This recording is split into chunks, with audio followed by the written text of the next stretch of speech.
어디 집에서 묵었나? 김서방네 집에서. 다른 봉변은 없었다나? 가련한 인생아, 보고 싶어요. 붉은 산이 흰 옷이.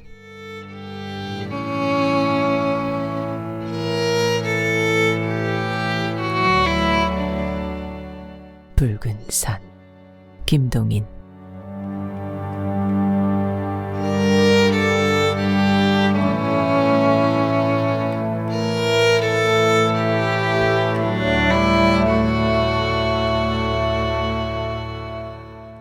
그것은 여가 만주를 여행할 때의 일이었다. 만주의 풍속도 좀 살필 겸 아직껏 문명의 세례를 받지 못한 그들의 세에 퍼져있는 병을 좀 조사할 겸 해서 1년의 기한을 예산하여 가지고 만주를 시시골골이 다 돌아온 적이 있었다. 그때의 XX촌이라 하는 조그마한 촌에서 본 일을 여기에 적고자 한다. XX촌은 조선 사람 소작인만 사는 한 20여 호 되는 작은 촌이었다. 사면을 둘러보아도 한 개의 산도 볼 수 없는 광막한 만주의 벌판 가운데 놓여있는 이름도 없는 작은 촌이었다. 몽고 사람 종자를 하나 데리고 노새를 타고 만주의 촌촌을 돌아다니던 여가 그 XX촌에 이른 때는 가을도 다 가고 어느덧 광포한 북극의 겨울이 만주를 찾아온 때였다. 만주의 어느 곳이라 조선 사람이 없는 곳은 없지만 이러한 오지에서 한 동리가 죄의 조선 사람뿐으로 되어 있는 곳을 만나니 반가웠다. 더구나 그 동리는 비록 모두가 중국인의 소작이니라 하나 사람들이 비교적 온량하고 정직하며 장성한 이들은 그래도 모두 천자문 한 권쯤은 읽은 사람들이었다. 살풍경한 만주. 그 가운데서 살풍경한 살림을 하는 중국인이며 조선 사람의 동리를 근 1년이나 돌아다니다가 비교적 평화스런 이런 동리를 만나면 그것이 비록 외국인의 동리라 하여도 반갑겠거든. 하물며 우리 같은 동족의 동리매랴. 여는 그 동리에서 한 10여일 이상을 일없이 매일 호별 방문을 하며 그들과 이야기로 날을 보내며 오래간만에 맛보는 평화적 기분을 향락하고 있었다. 살기란 별명을 가지고 있는 정이코라는 인물을 본 곳이 여기서이다. 이코라는 인물의 고향이 어디인지는 XX촌에 아무도 아는 사람이 없었다. 사투리로 보아서 경기 사투리인 듯하지만 빠른 말로 쬐쬐 거리는 때에는 영남 사투리가 보일 때도 있고 싸움이라도 할 때에는 서북 사투리가 보일 때도 있었다. 그런지라 사투리로서 그의 고향을 짐작할 수가 없었다. 쉬운 일본말도 알고 한문 글자도 좀 알고 중국말은 물론 꽤 하고 쉬운 러시아 말도 할 줄 아는 점 등등 이곳저곳 숱하게 주워 먹은 것이 짐작이 가지만 그의 경력을 똑똑히 아는 사람은 없었다. 그는 여가 XX촌에 가기 1년 전쯤 빈손으로 이웃이라도 오듯 후덕덕 XX촌에 나타났다 한다.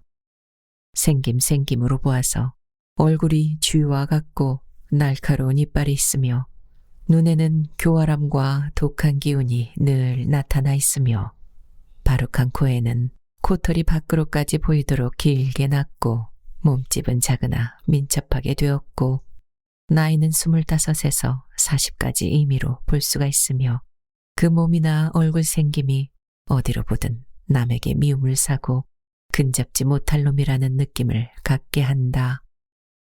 그의 장기는 투전이 일수며 싸움 잘하고 트집 잘 잡고 칼부림 잘하고 색시들에게 덤비어들기 잘하는 것이라 한다. 생김이 벌써 남에게 미움을 사게 되었고 게다가 하는 행동조차 변변치 못한 일만이라 XX촌에서도 아무도 그를 대적하는 사람이 없었다. 사람들은 모두 그를 피하였다. 집이 없는 그였으나 누이 집에 잠이라도 자러 가면 그 집 주인은 두말 없이 다른 방으로 피하고 이부자리를 준비하여 주고 하였다. 그러면 그는 이튿날 해가 낮이 되도록 실컷 잔 뒤에 마치 제 집에서 일어나듯 늦게 일어나서 조반을 정하여 먹고는 한마디의 사례도 없이 나가버린다. 그리고 만약 누구든 그의 이 청구에 응하지 않으면 그는 그것을 트집으로 싸움을 시작하고 싸움을 하면 반드시 칼부림을 하였다. 동리의 처녀들이며 젊은 색시들은 이 코가 이 동리에 들어온 뒤로부터는 마음 놓고 다니지를 못하였다. 철없이 나갔다가 봉변을 한 사람도 몇이 있었다. 삭, 이 별명은 누가 지었는지 모르지만 어느덧 XX촌에서는 이코를 이코라 부르지 않고 살기라 부르게 되었다. 살기 네 집에서 묵었나? 김서방 네 집에서. 다른 봉변은 없었다나? 유행이 없었다대. 그들은 아침에 깨면 서로 인사 대신으로 살게 거취를 알아보고 하였다. 살근 이 동리에는 커다란 암종이었다. 삭 때문에 아무리 농사에 사람이 부족한 때라도 젊고 든든한 몇 사람은 동리의 젊은 부녀를 지키기 위하여 동리 안에 머물러 있지 않을 수가 없었다. 삭 때문에 부녀와 아이들은 아무리 더운 여름 저녁이라도 길에 나서서 마음 놓고 바람을 쏘여보지를 못하였다. 삭 때문에 동리에서는 달게 가리며 도야지 우리를 지키기 위하여 밤을 새우지 않을 수가 없었다. 동리의 노인이며 젊은이들은 몇 번을 모여서 살글 이 동리에서 내어쫓기를 의논하였다. 물론 합의는 되었다. 그러나 내어쫓는데 선착수할 사람이 없었다. 점지가 선착수하면 뒤는 내 담당하마. 뒤는 걱정 말고 형님 먼저 말해보시오. 제각기 살객에 먼저 달겨들기를 피하였다. 이리하여 동리에서는 합의는 되었으나 살근 그냥 태연히 이 동리에 묵어있게 되었다. 며느년들이 조반이나 지었나? 손주놈들이 잠자리나 준비했나? 마치 그 동리의 모두가 자기의 집안인 것 같이 살근 마음대로 이 집 저 집을 드나들었다. XX촌에서는 사람이라도 죽으면 반드시 조상 대신으로 살기나 죽지 않고 하는 한마디의 말을 잊지 않고 하였다. 누가 병이라도 나면 에이 이놈의 병 살간테로 가거라고 하였다. 암종. 누구든 살글 동정하거나 사랑하는 사람이 없었다. 삭도 남의 동정이나 사랑은 벌써 단념한 사람이었다. 누가 자기에게 아무런 대접을 하든 탓하지 않았다. 보이는 데서 보이는 푸대접을 하면 그 트집으로 반드시 칼부림까지 하는 그였었지만 뒤에서 아무런 말을 할지라도 그리고 그것이 살게 귀에까지 갈지라도 탄하지 않았다. 이 한마디는 그의 가장 커다란 처세 철학이었다. 흔히 곁동리 중국인들의 투전판에 가서 투전을 하였다. 때때로 두들겨 맞고 피투성이가 되어 돌아오는 일도 있었다. 그러나 그 하소연을 하는 일이 없었다. 한다 할지라도 들을 사람도 없거니와 아무리 무섭게 두들겨 맞은 뒤라도 하루만 샘물에 상처를 씻고 절룩절룩한 뒤에는 또 그 이튿날은 천연히 나다녔다. 여가 XX촌을 떠나기 전날이었다. 송첨지라는 노인이 그의 소출을 나귀에 실어가지고 중국인 지주에 있는 촌으로 갔다. 그러나 돌아올 때는 그는 송장이 되었다.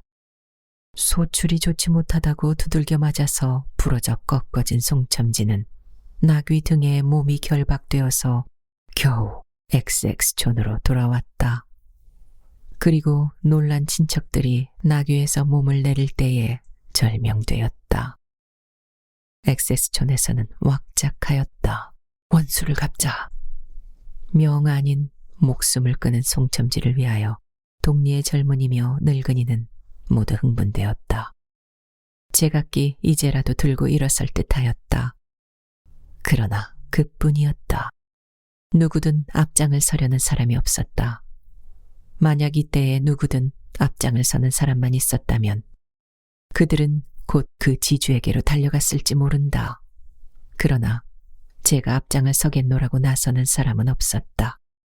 제각기 곁사람을 돌아보았다. 발을 굴렀다. 부르짖었다. 학대받는 인종의 고통을 호소하며 울었다. 그러나 그뿐이었다.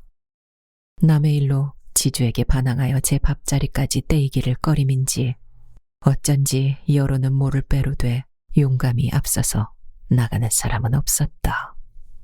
의사라는 여의 직업상 송첨지의 시체를 검분을 한 뒤에 돌아오는 길에 여는 삭을 만났다. 키가 작은 살을 여는 내려다보았다. 살은 여를 쳐다보았다. 가련한 인생아, 인종의 거머리야. 가치없는 생명아, 밥버러지야, 기생충아. 여는 살에게 말하였다. 송첨지가 죽은 줄 아우? 여의 말에 아직껏 여를 쳐다보고 있던 살의 눈이 아래로 떨어졌다. 그리고 여가 발을 때려는 순간 얼핏 살의 얼굴에 나타난 비창한 표정을 여는 넘길 수가 없었다.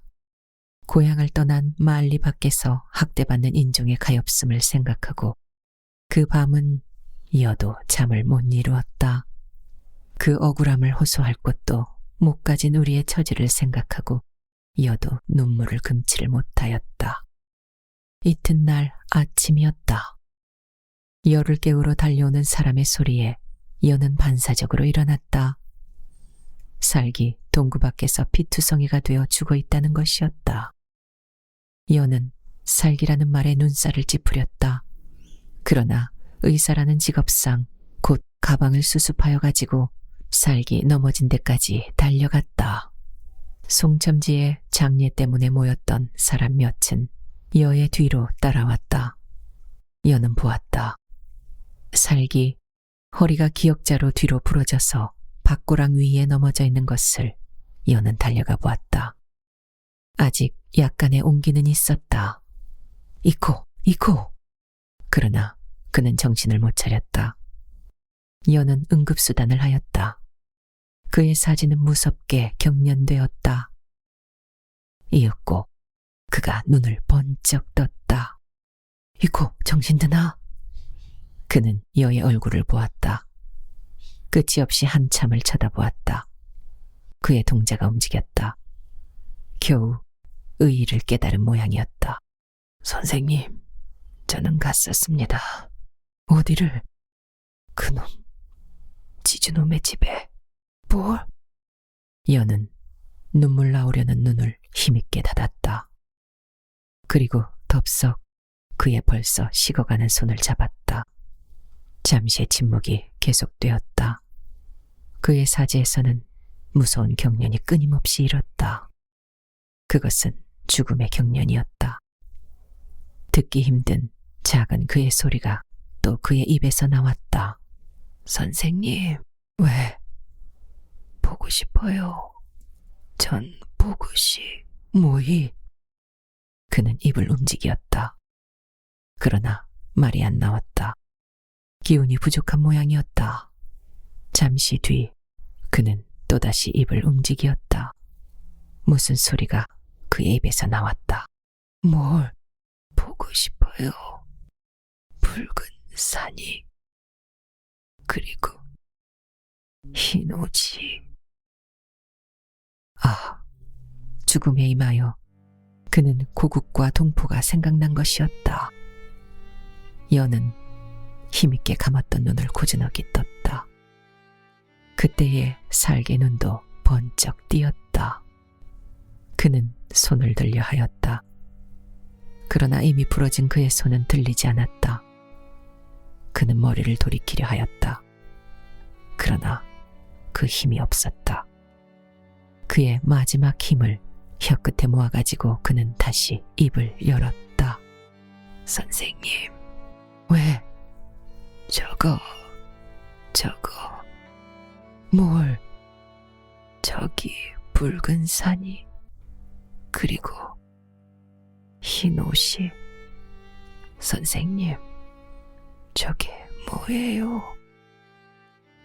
여는 돌아보았다.